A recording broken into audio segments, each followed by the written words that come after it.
Comment vivaient vraiment les chasseurs-cueilleurs européens? Avant l'arrivée des fermiers néolithiques, il y a environ 7000 ans, l'Europe était habitée par des chasseurs-cueilleurs depuis des dizaines de milliers d'années. On connaît leurs outils et leurs sépultures. Mais comment passaient-ils leur journée? Pas comme on l'imagine. Les études anthropologiques sur les derniers peuples chasseurs-cueilleurs actuels, combinées aux données archéologiques et isotopiques, dessinent un mode de vie bien moins brutal qu'on ne le croit. Selon les estimations classiques, un chasseur-cueilleur européen typique consacrait entre 4 et 6 heures par jour à la recherche de nourriture, même si certains chercheurs estiment que ce chiffre sous-évalue le temps de préparation des aliments et de fabrication d'outils. Le reste du temps était consacré au repos, aux interactions sociales, aux jeux et aux récits. Il marchait beaucoup, entre 10 et 15 km par jour en moyenne, parfois bien plus lors des déplacements saisonniers. Chaque saison dictait un changement de camp. En Europe, les groupes suivaient probablement les migrations du gibier, les cerfs et les aurochs vers les plaines en hiver, les zones de pêche en rivière et sur les côtes au printemps et en été. Ils ne vivaient pas au même endroit toute l'année. Leur camp était temporaire, construit avec des pots, des branches et des os. Leur alimentation était remarquablement diverse. Les analyses isotopiques de leurs os montrent un régime mixte.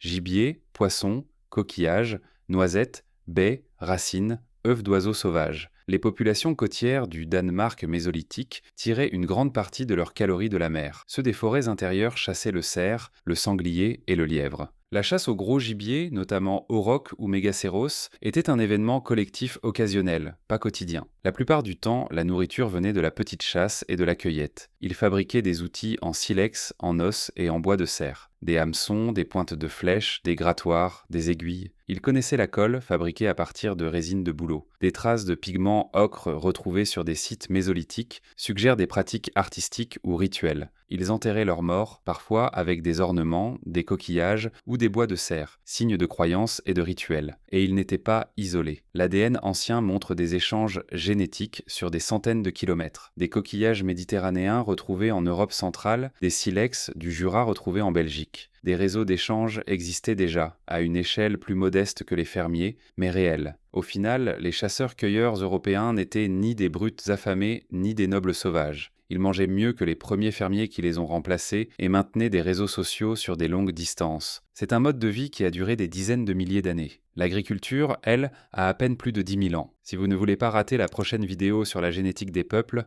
abonnez-vous.